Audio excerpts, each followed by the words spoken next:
Mas o que leva ao casamento ao fracasso? Primeiro, a área sexual, a área íntima. Vamos para a primeira carta de Paulo aos Coríntios, capítulo 7. Primeira carta de Paulo aos Coríntios, no capítulo 7. É um texto que não é muito explorado nem pregado nos púlpitos, por medo, vergonha ou receio, mas é tão bíblico quanto a soteriologia. Primeira carta de Paulo aos Coríntios, no capítulo 7. Eu estou dizendo de princípios que pode levar o casamento ao fracasso. O primeiro deles é a área sexual. 1 Coríntios 7, no versículo 3. O marido conceda à esposa o que lhe é devido, e também semelhantemente a esposa ao seu marido. Na sua tradução tal, o marido paga a devida benevolência à esposa, e a esposa paga a devida benevolência ao marido.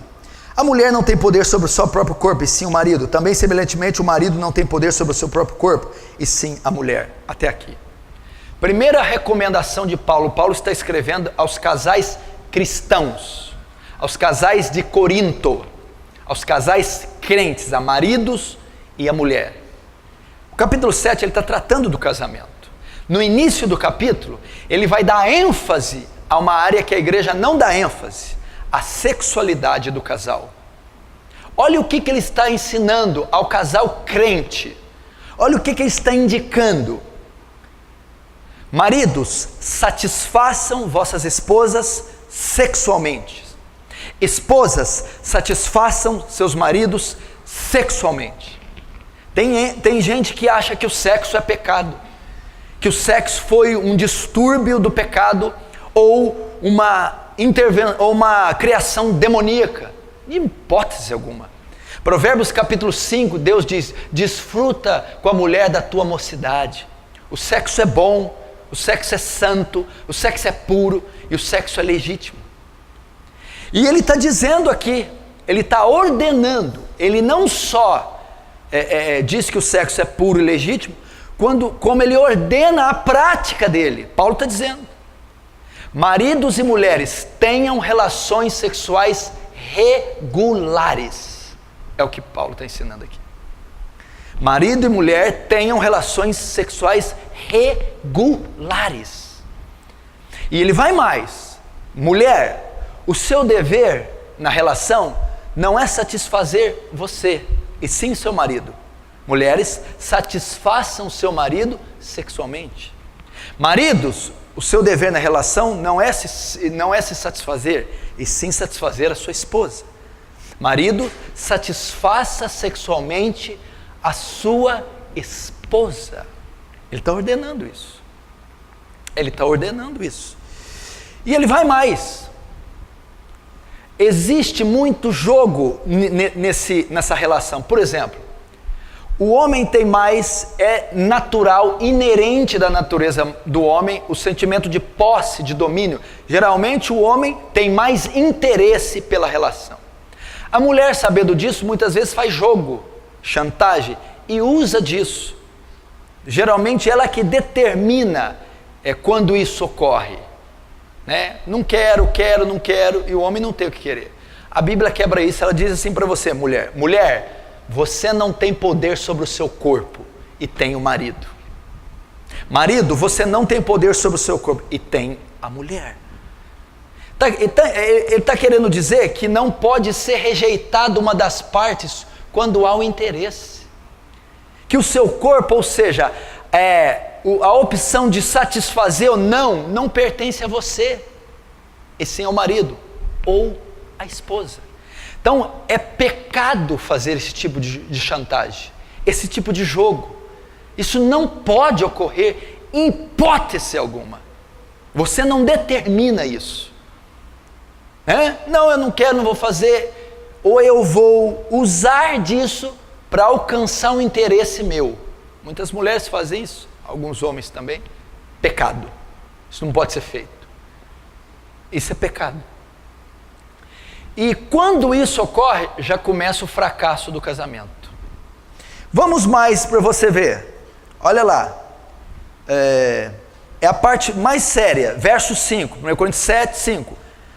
Não vos priveis um ao outro, salvo talvez por muito consentimento, por algum tempo, para vos dedicardes à oração, e novamente vos ajuntares, para que Satanás não vos tente por causa da incontinência. Aí, amém? Até aí.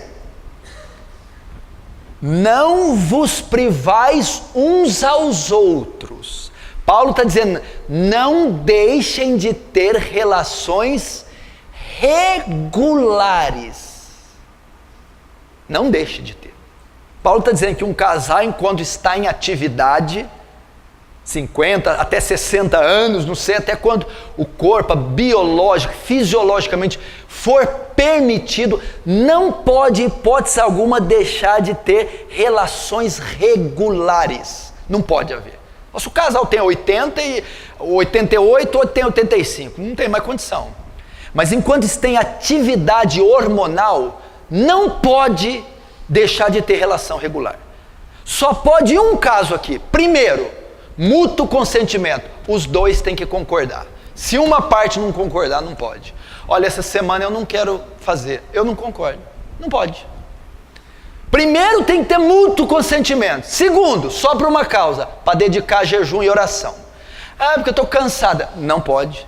Ah, porque eu estou estressada. Não pode. Para que você quer ficar um tempo? Para me dedicar a jejum e oração por uma causa. Ah, não, eu concordo. Você concorda? Concordo. Para dedicar a oração? Tudo bem. Se não for para isso, e ambas as partes não concordar, pecado. Não pode. Aí se eu fizer, por que Paulo ordena ter relação íntima regular? Para que Satanás não tente uma das partes. Sabe por que tem um monte de marido casado que viciado em pornografia? Porque a mulher não satisfaz ele. Porque a mulher não permite que ele tenha relação sexual regular. Então Satanás tenta ele pela abstinência. Ele é tentado. Porque a Bíblia diz assim, ao solteiro digo, eu, mas não Senhor, que fique como está. Mas se não pode ficar como eu, é melhor casar do que abrasar. Na NVI, é melhor casar do que viver ardendo de desejo. Uma vez que a mulher não tem relação sexual regular com o marido, ele fica ardendo de desejo. E Satanás tenta ele, para ele suprir a tensão sexual em outra fonte. Pornografia, adultério, prostituição. Muitos casamentos vêm ao fracasso por causa dessa área negligenciada. Olha quanto princípio eu ensinei aqui. Olha quanta coisa tem numa simples relação. Olha quanta coisa. Você está entendendo? Tenha relações regulares. Não quero. Só se as duas partes concordarem e para se dedicar à oração e jejum. E isso aqui destrói casamento. Isso aqui não é pregado, não é ensinado, não tem livro escrito, seminário, ninguém fala disso aqui, porque não pode falar no púlpito. Mas não pode falar no púlpito. Tem um capítulo inteiro destinado para isso. Como é que não pode falar no púlpito? E está cheio de esposa de pastor sofrendo, é um horror. Está cheio de casal de pastor, essa vida aqui é uma lambança. Pastor que pornógrafo, pastor que não supre a mulher, e aí vai, porque não lida com essa área. Cheio de diácono, obreiro, cheio de crente dentro de igreja, que é uma baderna nessa área aqui. Não tem zelo, temor, reverência, respeito com esse princípio, que é seríssimo. É o primeiro princípio que destrói um casamento. A relação. Por quê? Porque, olha ele, quem que Paulo apresenta, que o personagem que Paulo convida? Satanás. Ele vai vir. Ele vai jogar o teu marido na mão de outra. Ele vai jogar a tua mulher na mão de outro. Ele vai jogar material. Ele vai fazer o seu marido ou sua mulher suprir a necessidade de outra forma. E a forma pecaminosa. Primeira área que traz problema. Segunda área que traz problema no casamento. A insubmissão da mulher. Ah, mas essa eu não ia deixar de falar de jeito nenhum. Efésios capítulo 5. a insubmissão da mulher. Verso 22.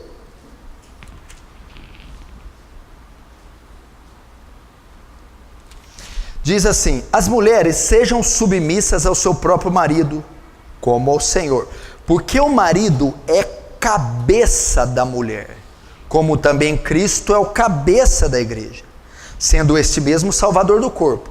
Como, porém, a igreja está sujeita a Cristo, assim também as mulheres sejam, as mulheres pode falar sejam em quê? Sejam em tudo submissas ao seu marido. Até aí. Outra coisa que leva o casamento à destruição, a insubmissão das mulheres aos seus maridos. Presta atenção. Submissão não significa demérito, inferioridade. Mulher, você não é inferior por ser submissa. A questão da submissão e da cabeça aqui fala das posições que cada um tem. Vamos dar um exemplo. Pega a cabeça e põe na barriga e a barriga em cima da cabeça. Presta esse corpo. Põe a cabeça nos pés e o corpo em cima e solta. Posição, está dizendo.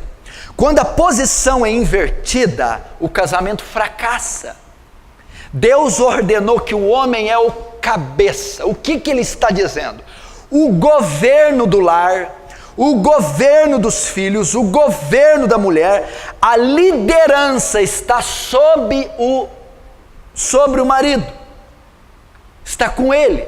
Porque primeiro fez Deus Adão, depois fez Eva.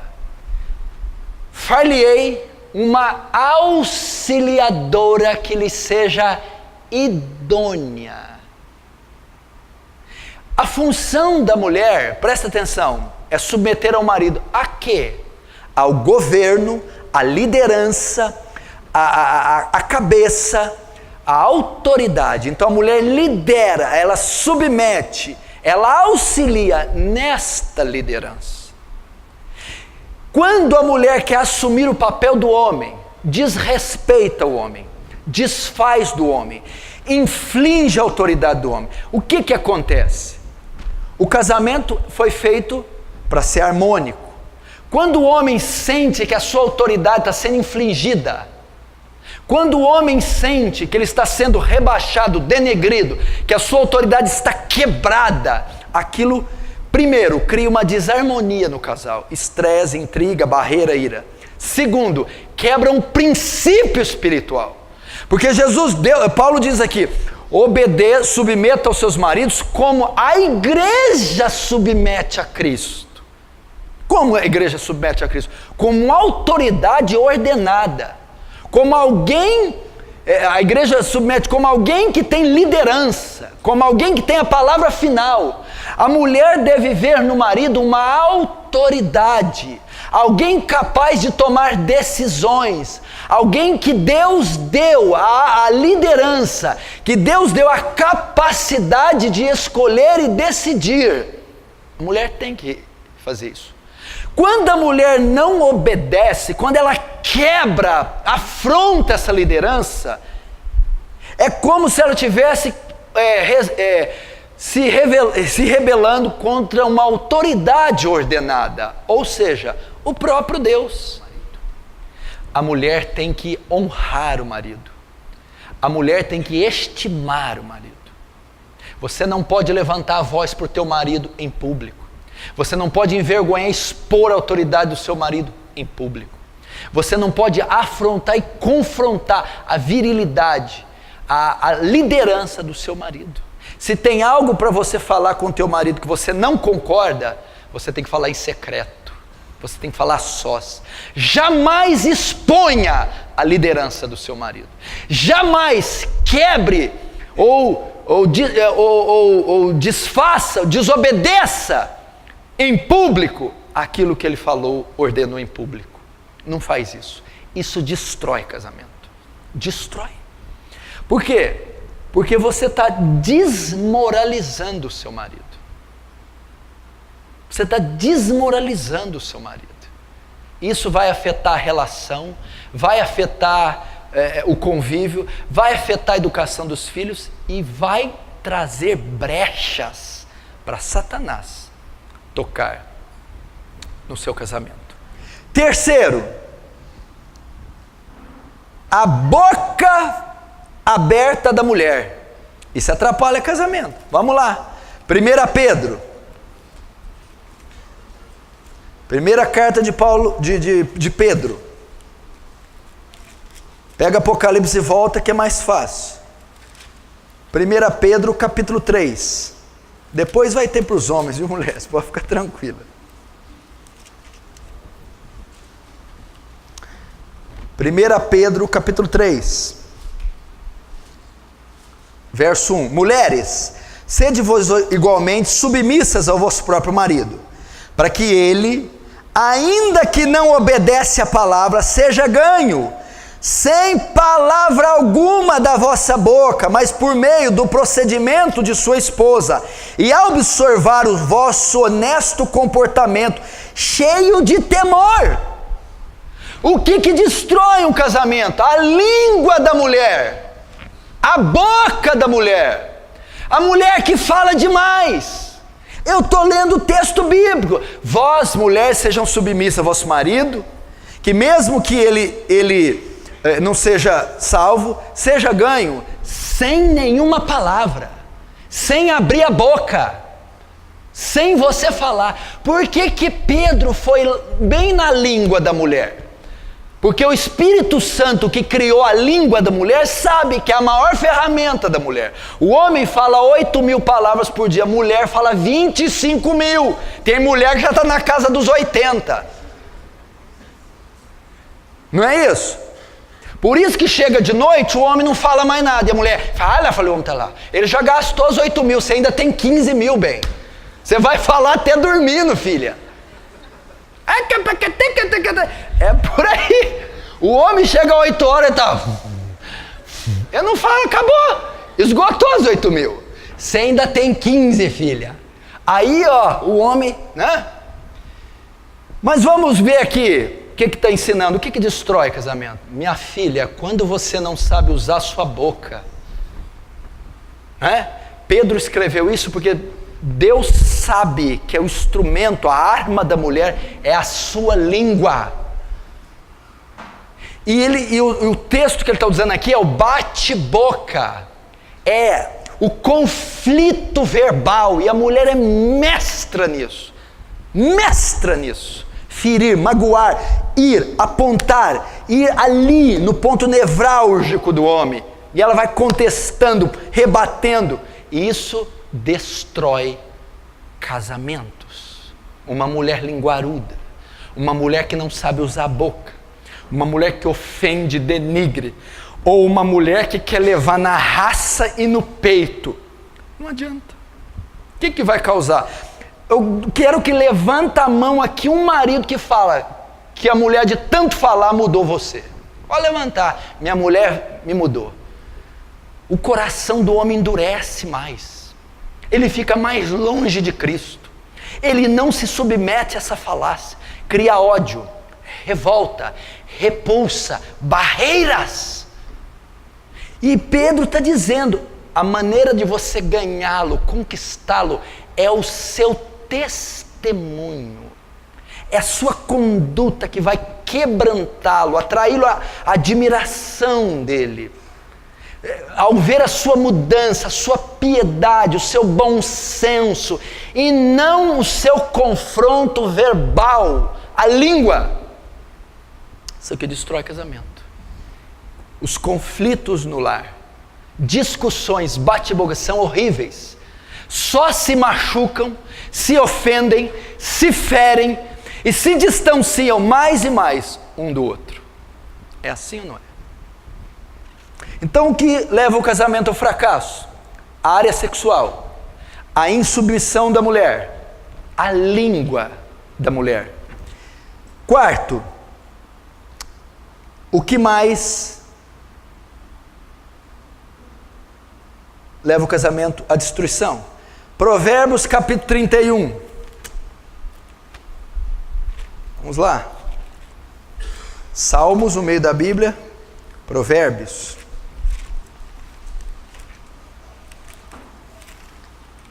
Capítulo 31.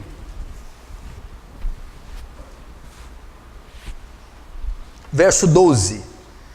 Ela lhe faz bem e não mal todos os dias da sua vida.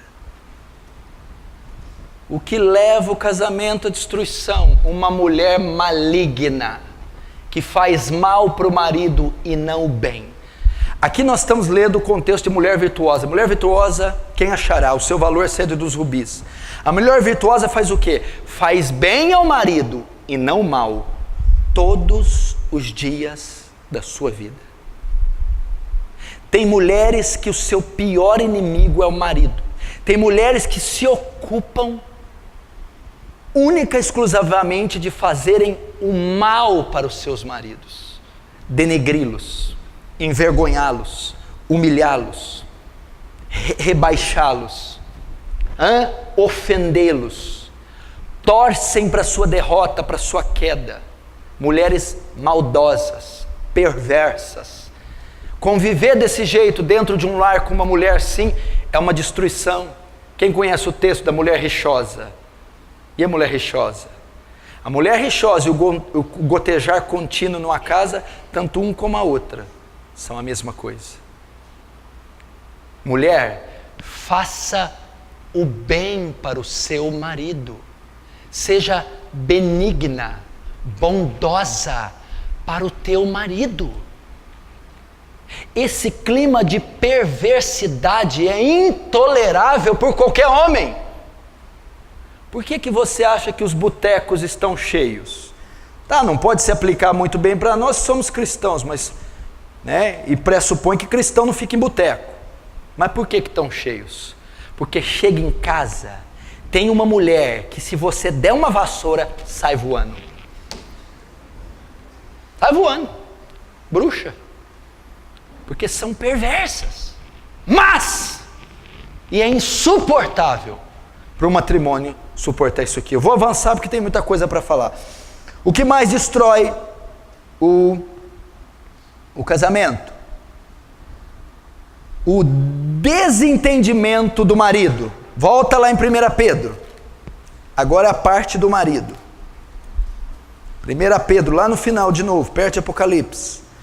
Capítulo 3.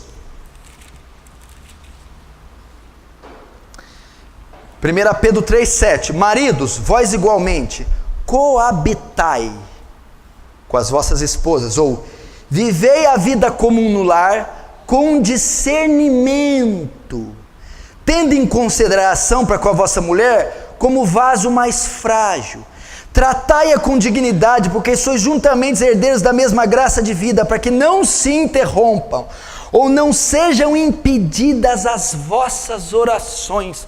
Você quer maldição maior que essa, da oração a oração ser impedida?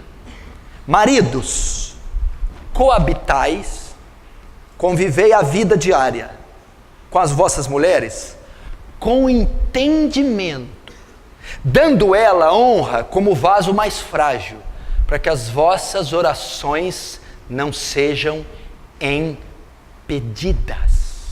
O que destrói um casamento? O marido que não tem entendimento no convívio com a mulher. Agora é para o marido. O que o marido tem que entender? Coabitar com ela com entendimento, dando honra como vaso mais frágil. Você precisa entender que ela não é feita da mesma composição que você. Você tem que ter entendimento no dia a dia com a sua mulher, compreensão, paciência, ternura. O que é um homem? O homem é um ser mais grosso, tem sentimento de posse.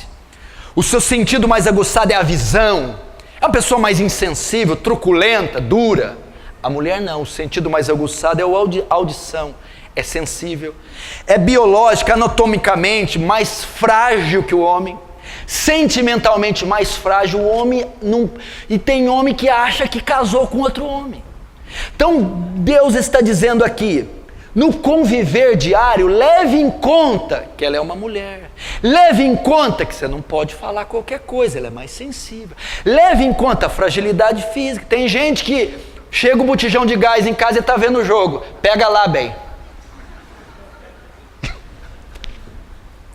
Pega lá que está lá, o Jorge Wagner. Vai Jorge Wagner. Miséria. É o que, Risson? Ah lá. E pior que elas vão e pegam, são terríveis. Pega e passa na frente deles assim, ó. Então tem cara que não tem bom senso. Direto eu visito casa de gente, tá mulher com chave de cano lá. Boné pra trás. Que é isso, minha filha? Onde você vai? E o marido tem que entender isso. Meu filho, por favor, tenha entendimento. Vai tratar de uma conta com entendimento. Da educação dos filhos, com entendimento. Das finanças, com entendimento. Dando honra a ela, que é isso? Dá preferência. Não vai com violência, não. Vai com cuidado. Tenha paciência. Tenha ternura. É isso. Quando isso não é feito, as orações são impedidas. Você já imaginou, você está orando há 1 ano e Deus, não estou ouvindo nada. Já imaginou? Que loucura. Por que não está ouvindo nada? Porque vocês dois vivem em pé de guerra. Porque essa casa é uma bagunça, uma desordem. Porque o marido destrata, hostiliza a esposa. Não trata ela como o vaso mais frágil. Isso destrói casamento. Você está vendo as regras, os princípios que a Bíblia tem? Já não pode viver de qualquer jeito. Leve em conta a fragilidade. Nossa, você não trouxe nada para mim? Trazer o quê? Que bobagem! Aí o Espírito Santo, bobagem para você. Para ela não. Entendeu? Às vezes pede uma coisa, amor, não faz isso, você não sabe de nada. Talvez sabe sim. Sempre tendo cuidado. Vamos ilustrar isso aqui de uma maneira que você pode entender. Lembra antigamente, quando os casais de namorados, né? Para pegar na mão demorava 1 mês, para dar um selinho 8 meses, para dar um beijo de língua só depois de casado. Quando ia dar uma volta de carro, ia lá, abria a porta, fechava. Quando ia passar num lamaçal, tirava o casaco, pisa. Quando ia sentar, puxa a cadeira. É uma forma de mostrar o quê? Gentileza, cortesia. Eu estou tentando ilustrar como a mulher deve ser tratada. Agora, abra o carro, entra aí.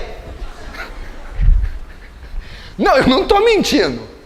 E a hora que está fazendo uma curva na ribanceira, tira o cinto, bem, está apertado. Destrava o pino. Essas coisas destroem casamento. Ninguém aguenta viver com caminhoneiro. Se tem algum irmão caminhoneiro aqui, eu não estou dizendo do ofício. O irmão não toma banho, é CC, uma barriga horrorosa, o bicho arrota. Meu Deus do céu! Trata com entendimento. Cortesia. Qual a última vez você levou flor para ela? Flor? Pastor, o senhor não está entendendo. Qual a última vez você mandou uma mensagem? Apareceu de surpresa? Faz isso. Manda os filhos lá para o Paraguai. Leva ela para um chalé. Precisa tratar com entendimento. Sexto, deixa eu ver. O amor e o adorno do homem. Volta para Efésios. Quando não tem amor e não tem adorno. Efésios. Gálatas, Efésios. Capítulo 5.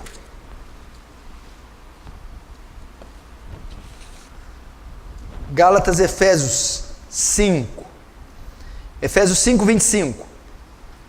Maridos, amai vossas esposas, como também Cristo amou a igreja, a si mesmo se entregou por ela, para que a santificasse, tendo purificado por meio da lavagem de água, pela palavra, para apresentar a si mesmo igreja gloriosa, formosa, sem ruga, nem coisa semelhante, porém santa e sem defeito. Até aí.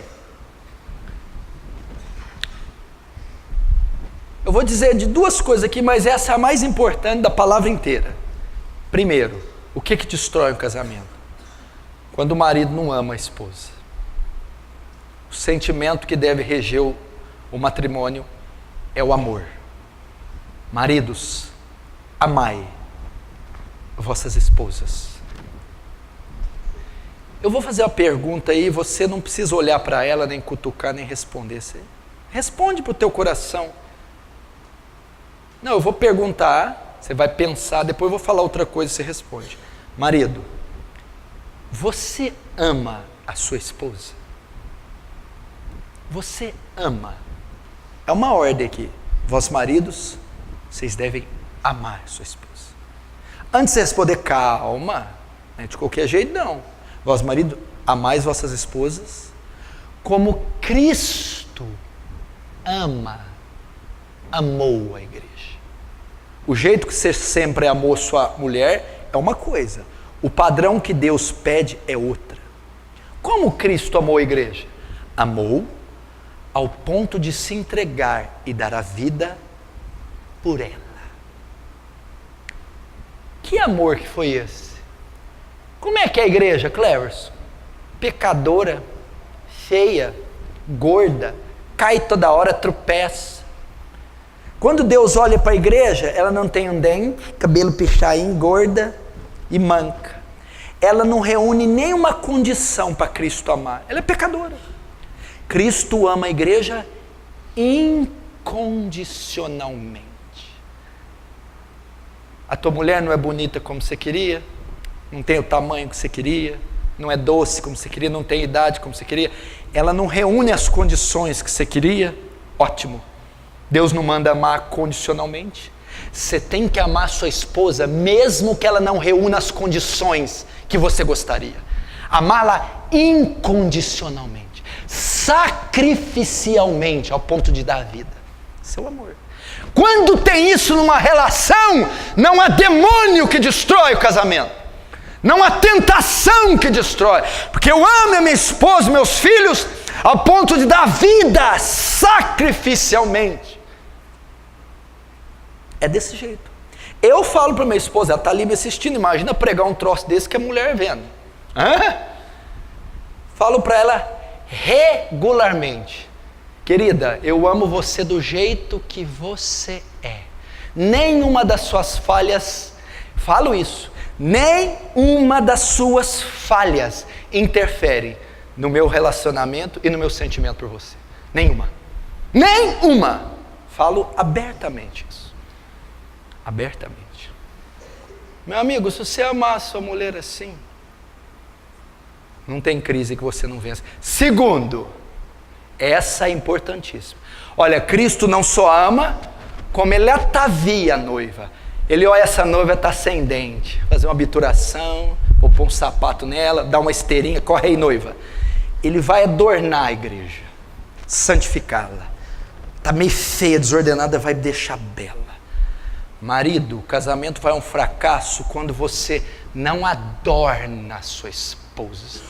Molda, cuida dela. Se a sua mulher é uma jararaca, surucucu, capitão do campo, narja, jiboia, coral verdadeira, falsa, sucuri, cascavel, e aí vai.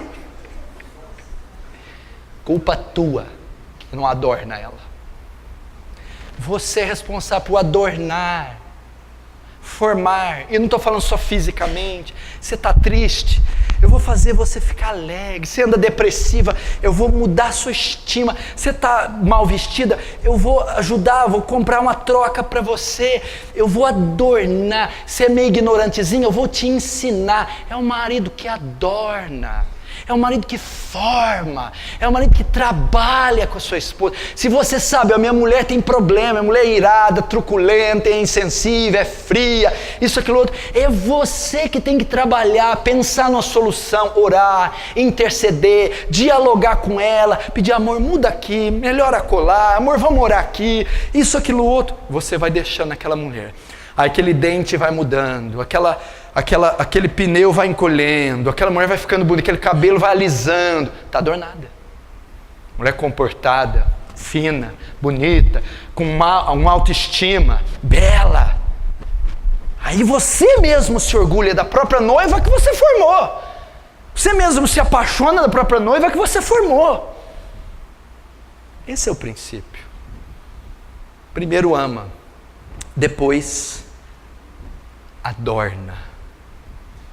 Você tem que pensar assim, toda vez que você está num lugar gastando, pensa na mulher. Está no supermercado, e minha mulher? Está numa loja, e minha mulher? Faz uma viagem, e minha mulher? Sempre, sempre. Vai orar, Deus, a minha vida. Não, a minha mulher. Vai fazer um jejum, a minha mulher. Sempre passando por ela, para adorná-la, para cuidar dela.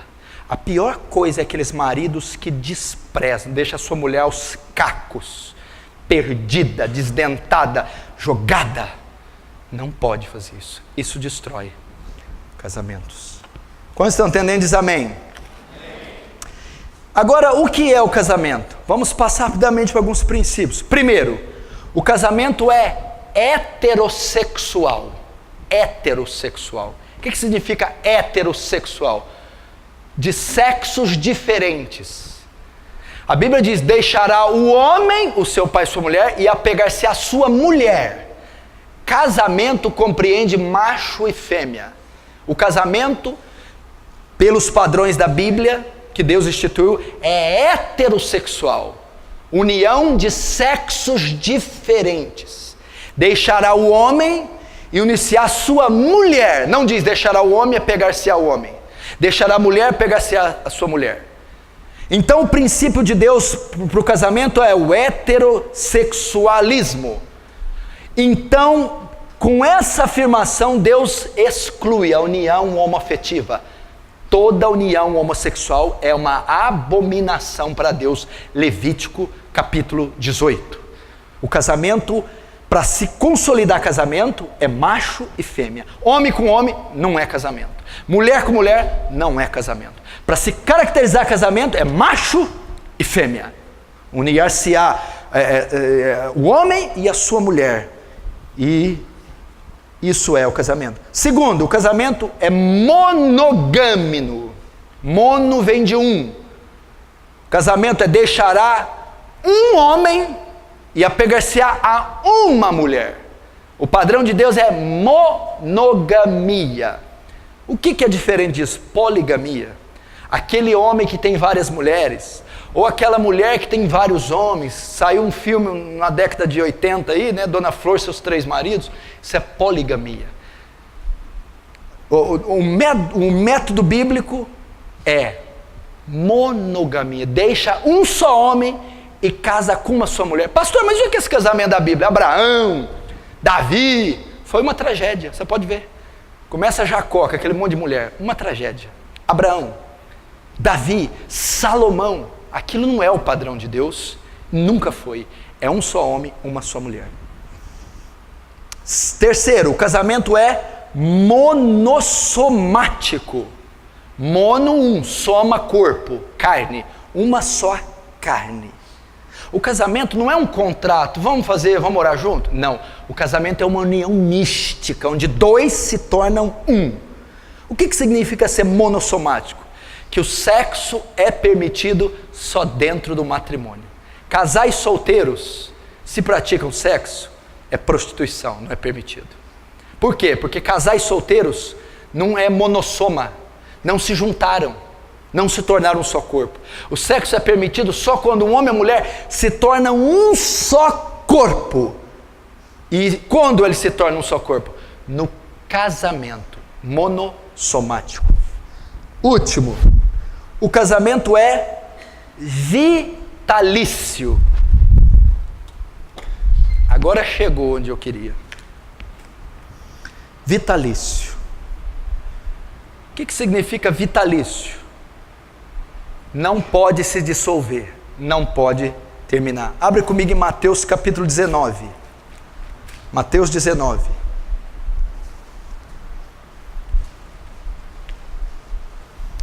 Casamento é vitalício.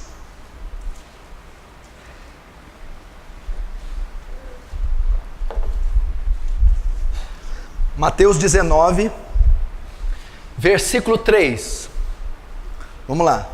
Vieram a ele alguns fariseus e o experimentavam, perguntando: é lícito ao marido repudiar ou divorciar da sua mulher por qualquer motivo? Então respondeu Jesus: Não tendes lido que o Criador desde o princípio os fez homem e mulher, e que disse: por esta causa deixará o homem seu pai e sua mãe, iniciar sua mulher, tornando-se os dois uma só carne. De modo que já não são mais dois, porém uma só carne. Portanto, o que Deus ajuntou, não separe o homem. Replicaram então os fariseus: por que então Moisés mandou dar carta de divórcio e repudiar? Respondeu-lhe Jesus: por causa da dureza do vosso coração é que Moisés permitiu repudiar vossa mulher. Entretanto, não foi assim desde o princípio. Eu, porém, vos digo: quem repudiar, divorciar, largar, desquitar da sua mulher, não sendo por causa de relações sexuais ilícitas, e casar com outra, comete adultério. E o que casar com a repudiada, comete adultério. Disseram-lhe os discípulos: se essa é a condição do homem relativamente à sua mulher, não convém casar. Jesus, porém, respondeu: nem todos são aptos para receber este dom, só aqueles a quem é dado. Até aí. Esse é o grande versículo que fala do divórcio. Eu vou falar rapidamente, que eu tenho aqui 15 minutos para acabar, e em 15 minutos eu acabo. Eu estou tratando aqui de algo que está banalizado no nosso meio. O casamento hoje foi a bancarrota, a queda, a ruína. Não vale nada, essa instituição está falida, a porcaria. E é a coisa das mais sagradas na Bíblia. O casamento antecede a civilização, antecede a cultura, antecede o Estado e a religião. Deus criou ele lá no Éden. No iniciozinho, capítulo 2, o casamento estava lá. Ele é divino, não é humano, é sagrado e tem que ser respeitado. Então nós estamos dando princípios aqui para você solidificar o seu casamento, para essa área não ter mais crise dentro da igreja, para você ter acordo e harmonia e evitar tantos males sofridos no seu lar. Vamos respeitar esses princípios. Mulher, cuidado com a língua, dê testemunho para o teu marido, não confronta ele mais. Mulher, faz bem para o teu marido, não faz mal, seja benigna, bondosa, cuida das coisas dele com zelo, com amor, e dele especialmente. Mulher, seja submissa, é uma ordem, um princípio, obedeça a ele. Veja como autoridade ordenada, honre o seu marido. Maridos, convivam com entendimento, tenham sabedoria, cuidado, respeitem a fragilidade das mulheres. Marido, amem essas mulheres, mesmo que elas não reúnam as condições. Vou dizer uma coisa, eu sei que você sonha com a mulher perfeita, mas você nunca vai ter a mulher perfeita, ela nunca vai te querer, ela é perfeita. O fato dela ser perfeita não vai não permitir que ela queira você, jamais. Então uma perfeita você nunca vai ter. Adorna ela, dá um trato nessa mulher, trabalha com ela, molda o caráter, o físico, a aparência dela. O casamento é heterossexual, um homem com uma mulher. É monogâmico, um só homem com uma só mulher. É monossomático, não é um contrato de dois, é uma união mística. Quarto, é vitalício. Por isso, garotos que querem casar aí, pensem muito bem na escolha. É para o resto da tua vida. Não posso separar, pastor? Não, não pode separar. Mas nem se tiver crise, nem se tiver crise. De jeito nenhum, pastor? De jeito nenhum. Quando é que eu posso? Só quando você pegar o atestado de óbito dela. Fora isso, não tem cláusula, não tem nada que pode fazer separar. Vamos ver rapidamente por que é vitalício. Verso 3, vieram a ele alguns fariseus para o experimentar, perguntando: é lícito ao marido repudiar a sua mulher por qualquer motivo? Até aí, olhe para mim. Primeiro, os fariseus vieram perguntar a ele: é lícito, é correto separar-se da mulher por qualquer motivo? Você acha que os fariseus estavam interessados em ser edificados? A gente quer aprender com você, Rabi. A gente quer ser ensinado. Não, a Bíblia diz aqui, para o experimentar. Os fariseus queriam pegar Jesus em alguma falta para acusá-lo de blasfêmia. Lembrando que Jesus estava na Pérea. Onde era esse lugar? Onde estava instalado o rei Herodes. O que Herodes fez? Mandou matar João Batista, porque João Batista falou que o casamento do Herodes era ilícito. Lembra? O Herodes estava casado com a mulher do seu irmão Filipe de Itureia.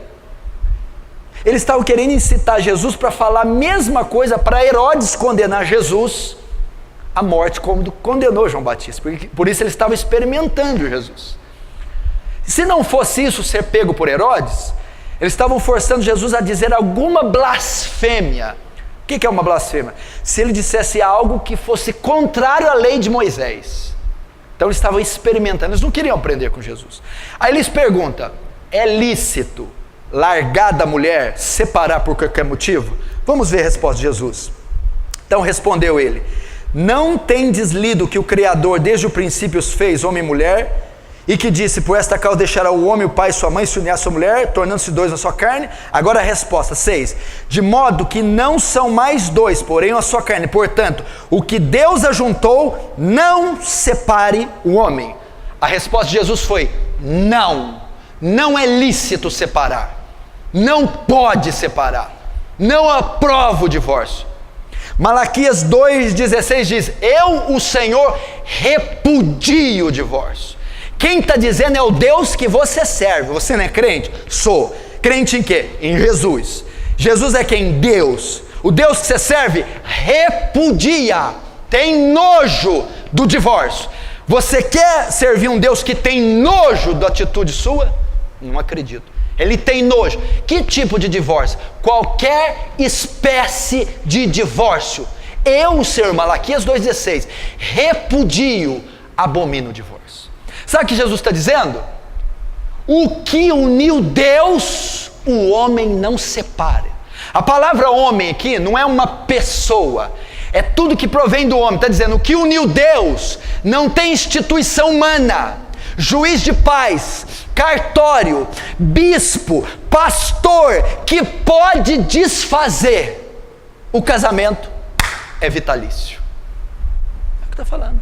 Pode uma mulher, os fariseus vieram ali, Jesus, não pode. Mas não pode. Entendeu? O que uniu Deus.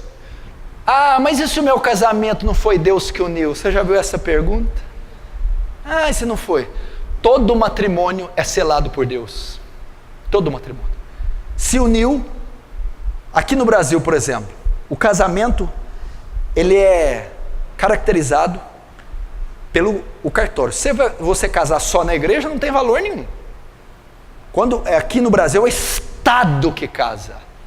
Quando você casa e registra em cartório, você está legalmente compromissado em entrar. Neste momento, Deus sela qualquer espécie de matrimônio. Por quê? Porque o matrimônio antecede as religiões, os dogmas. Foi Deus quem o formou. Então, quando um homem e uma mulher decidem se viver junto e legaliza isso e concretiza, naquele momento se uniu. E uma vez que uniu, não tem mais jeito. Aí tem que ter responsabilidade. Agora os fariseus vão tentar pegar ele. Olha lá, o 7. Replicaram os fariseus: então por que mandou Moisés dar carta de divórcio e separar? Eles não estavam interessados na resposta. Eles estavam querendo dizer assim: peraí, o senhor está falando que não pode separar em hipótese alguma, mas na lei de Moisés diz que pode. Os fariseus estavam querendo acusar Jesus, dizendo: você está trazendo um ensinamento contrário à lei de Moisés. Você está quebrando a lei de Moisés. Eles já queriam pegá-lo. Não, mas peraí, você está falando que não pode de jeito nenhum. Na lei de Moisés, Moisés mandou dar carta de divórcio. Para pegar ele. Vamos ver o que Jesus diz. Verso 8. Respondeu Jesus: por causa da dureza do vosso coração é que Moisés permitiu repudiar vossa mulher. Então tá, Jesus vai dar a resposta assim: não, Moisés não mandou nada não. Moisés não mandou dar carta de divórcio. O divórcio já existia naquela época. Moisés só regulamentou. O que acontece? Moisés abriu essa exceção, ela não era a vontade de Deus, não estava na lei de Deus. Moisés permitiu. Por quê? Por causa da dureza de vocês. Porque vocês são tão perversos e maus E essa palavra dureza de coração, que significa insensibilidade espiritual ou maldade de coração. Foi por causa da maldade de vocês. Se Moisés não tivesse aberto uma exceção, vocês matariam a mulher de vocês. Vocês fariam mal para elas. Então, para um mal menor, para um mal não ser maior, ele deixou isso aí. Mas ele não permitiu, Deus não permitiu. Então o que Moisés está dizendo é que vocês são ruins, vocês são mal. Se não fosse aberta essa exceção, é só em caso de óbito, então eu vou matar a mulher. É por causa disso. Só que Jesus não diz que esse não é o padrão, olha lá. Entretanto, não foi assim desde o princípio. Jesus está dizendo, olha, lá na lei de Moisés, houve essa exceção. Mas no princípio, ou seja, a vontade de Deus não é... Que princípio é que Jesus está falando? Gênesis 2:24. O que Deus uniu, o homem não separa. Jesus estava dizendo, naquela época vocês estavam vivendo em desacordo com a palavra. Naquela época, aquela exceção permitida era contrária à vontade de Deus. Porque no princípio... Gênesis 2:24, eu não permiti hipótese algum divórcio. Agora, eu porém vos digo, verso 9, eu porém vos digo, presta atenção, o que tem a ver Moisés mandou dar carta de divórcio com eu porém vos digo? Moisés mandou carta de divórcio. O que é Moisés?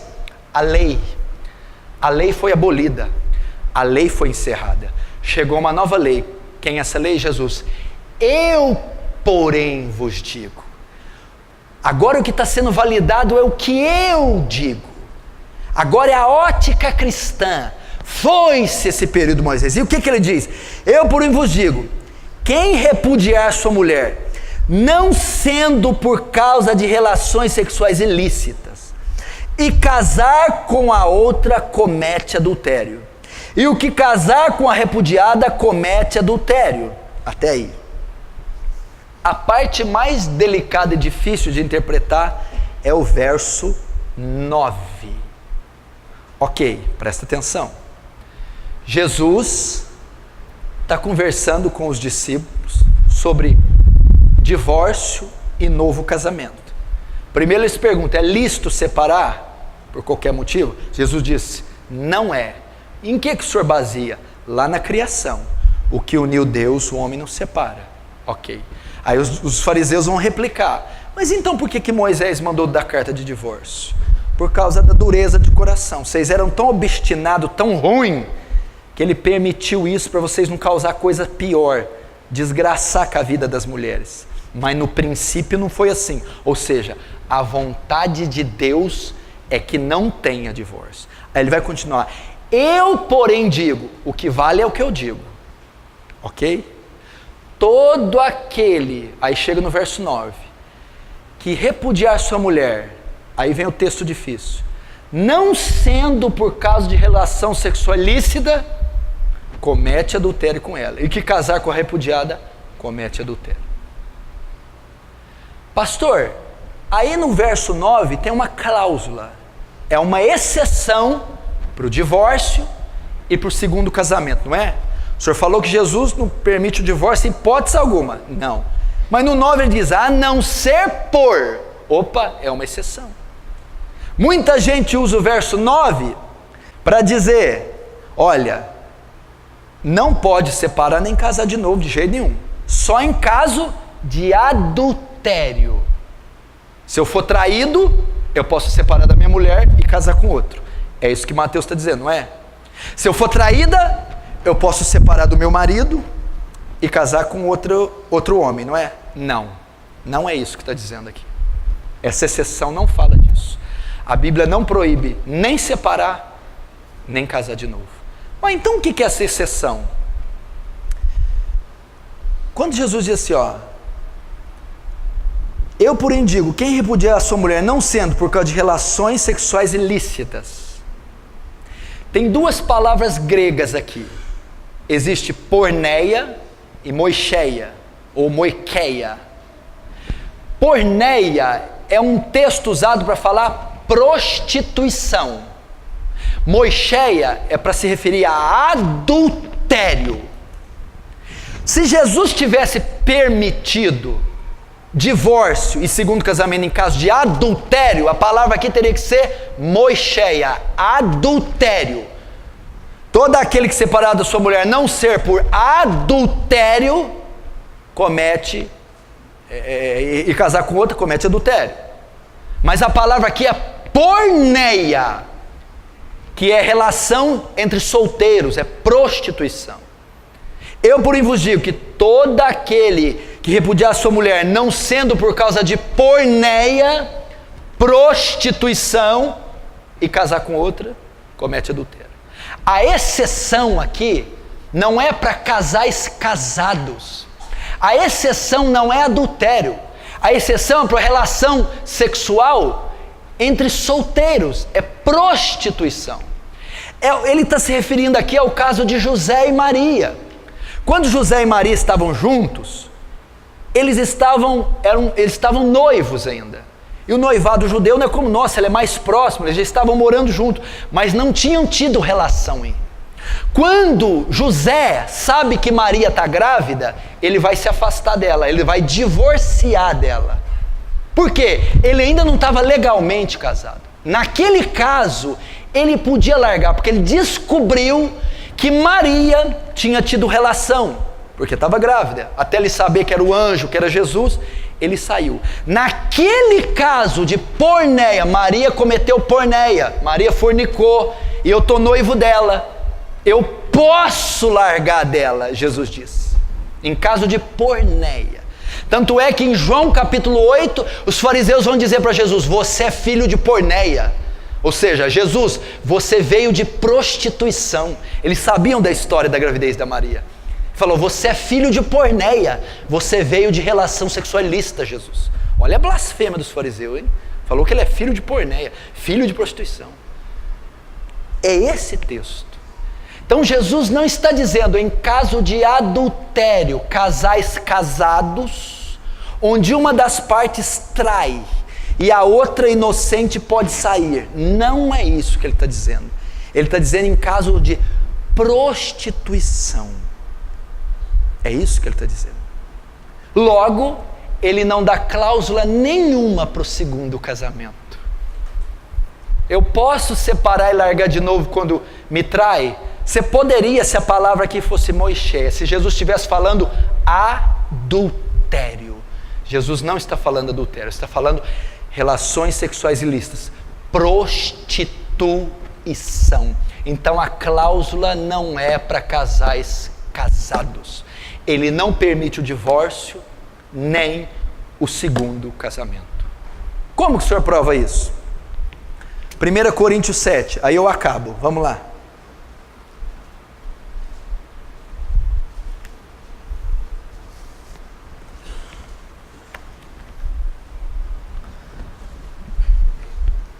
Vamos aprender aqui, 1 Coríntios 7, verso 10.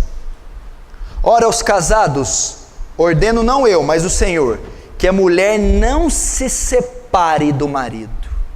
Pode separar? Não pode.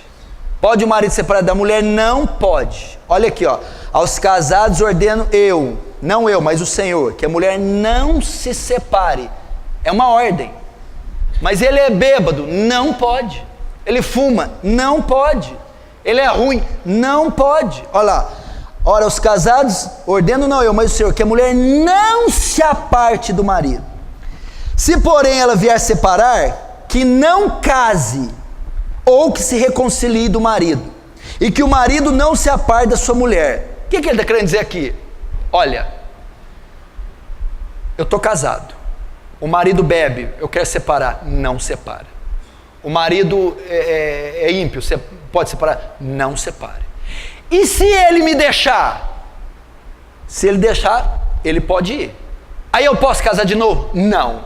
Ou você fica só, ou reconcilia com o marido. É o que Paulo está dizendo.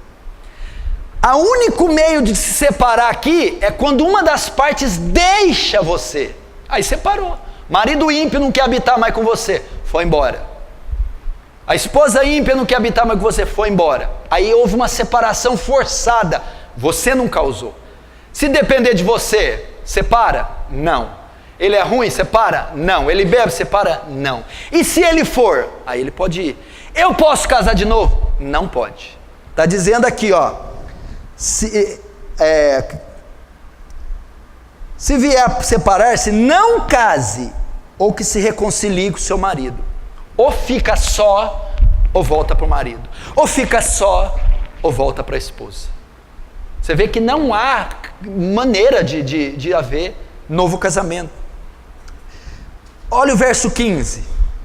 Mas se o descrente quiser apartar-se, que se aparte. Em tais casos, não fica sujeito à servidão, nem o irmão, nem a irmã. Deus os tem chamado para a paz. Todo mundo pensa que esse versículo diz assim, ó, se a mulher me abandonar, aí eu não fico sujeito à servidão. A servidão que Paulo está dizendo aqui, você não fica na obrigação de reatar esse casamento, porque o cara te abandonou. Você não fica obrigado a reatar e ir atrás dele. Não está dizendo que não fica na servidão do laço matrimonial, né? Não, aí o vínculo é quebrado, quando ele me abandona eu posso casar de novo. Não. Você não fica na servidão, ou seja, não fica obrigado a reatar, a ir atrás dele. Porém, tem que ficar sozinho. Qual o caso que eu posso casar de novo? Verso 39, o único caso que a Bíblia permite. 1 Coríntios 7, 39. A mulher está ligada enquanto vive o marido. Contudo, se falecer o marido, fica livre para casar com quem quiser, mas somente no Senhor. Agora volta a Romanos 7, rapidinho. Romanos 7, aí nós terminamos. Romanos capítulo 7, verso 2, Romanos 7, 2. Ora, a mulher casada está ligada pela lei ao marido enquanto ele viver. Mas se o mesmo morrer, desobrigada ficará da lei conjugal. De sorte que será considerada adúltera se vivendo o marido unir-se com outro homem. Porém, se morrer o marido, está livre da lei, e não será adúltera se contrair novas núpcias. A única exceção que a Bíblia faz: viuvez, óbito. Está casado? Quando que eu posso separar? Em hipótese alguma. De jeito nenhum. Nunca. Ah, mas e se tiver adultério? O senhor não falou. Ela me traiu. Como é que eu resolvo? Perdoa. Hã? Perdoa. O remédio não é o divórcio, é o perdão. Ele me traiu, eu vou largar ele. Não. Perdoa. O casamento é um retrato de quê? Cristo e a igreja. Cristo, a igreja trai Cristo? Trai ou não? Trai? Trai. E Cristo separa da igreja? Cristo perdoa a igreja. Ele me traiu, eu posso largar? Não. O que eu tenho que fazer? Perdoa. Ah, ele me traiu e saiu com a outra. Você está desobrigado dele. Mas eu posso casar de novo? Não. Por que não? Porque você está ligada pelo seu marido enquanto ele viver. Você está ligada pela sua esposa enquanto ela viver. Quando você uniu, presta atenção, que uniu Deus, o homem não separa. Se você casou de novo, ninguém separou o seu primeiro casamento. Você casa com outra, você adultera com ela. E a que casa com você, adultera com você. É isso que a Bíblia diz. Quando é que eu posso separar então? Só quando o seu parceiro morrer. Quando é que eu posso casar de novo então? Quando que o casamento dissolve, desfaz o vínculo? Só com a morte de um dos cônjuges. Somente assim. Esse é o padrão bíblico. Até o século XVI, ninguém falava nisso. Não existia divórcio, nem segundo casamento, de jeito nenhum, em todo o planeta Terra. Depois foi... Agora hoje, não só tem a cláusula, como o pastor... Como é que é? Ah, ele é meio grosso, larga dele, arruma outro. Pastor, estão ordenando isso. A Bíblia não permite isso. E quanta gente vai dar conta diante de Deus por ter permitido o divórcio e segundo casamento, e destruído famílias. Tá ruim, aguenta aí, suporta ele, o casamento é vitalício, fica com ela até a morte. Você é uma só carne com ela, e o que Deus uniu, ninguém tem competência para suprir. Ah, pastor, é difícil. Por que Moisés então deu carta de divórcio? Vamos lá. Por causa da insensibilidade do coração. O que significa? Na época do Antigo Testamento não havia graça sobre eles para suportar. Hoje não precisa de carta de divórcio. Hoje tem o Espírito Santo para suportar a fraqueza da tua esposa, para suportar traição. Tem graça em você, tem o fruto do Espírito para você aceitar diferenças, conviver, caminhar 2 milhas, suportar. E Deus deu graça para você ficar unido com ela até a morte. É assim que Deus quer o matrimônio. Já pensou se toda crise fosse separar? Todo divórcio fosse, toda a briga fosse separar? Essa é a palavra para os casais. Pastor, quem está namorando na igreja? Um solteiro com uma divorciada. Desfaz esse namoro agora. Quem está noivo? Olha, eu sou solteiro, estou noivo de uma moça que já foi casada. Desfaz agora, porque é adultério. E eu não sabia isso que o senhor falou. Eu já me casei pela segunda vez, já até ter filho com a segunda mulher ou com o segundo marido. E só aprendi isso hoje, agora. E aí? Fiz quando eu era ímpio. Sabia. No mundo todo mundo faz, todo dia. Fiz porque os outros pastores aprovou, não me ensinaram nada. A gente deve acolher essas pessoas, ensinar elas o caminho da verdade, pedir para que elas orem, se arrependam por ter feito algo na sua ignorância e construam do jeito que já estão uma vida pura, feliz, não ensinando isso para as gerações futuras como padrão, como modelo. É assim que a gente recebe. 80% das pessoas que casam pela segunda vez são infelizes. 80% dos segundos casamentos é um horror, é um desastre. Se fosse bom, meu filho, essa porcentagem seria menor. Fique com a tua mulher, fique com o teu marido, suporte ele, suporte ela. Filha, você solteiro, olha o que você ouviu. Quando os discípulos ouviram aquilo, nossa, se for essa a condição do homem, então é melhor ficar sem casar. Jesus é por aí. É duro. A lei aqui é alta, o padrão é alto. Você tem que estar preparado. Fecha os olhos agora, vamos orar.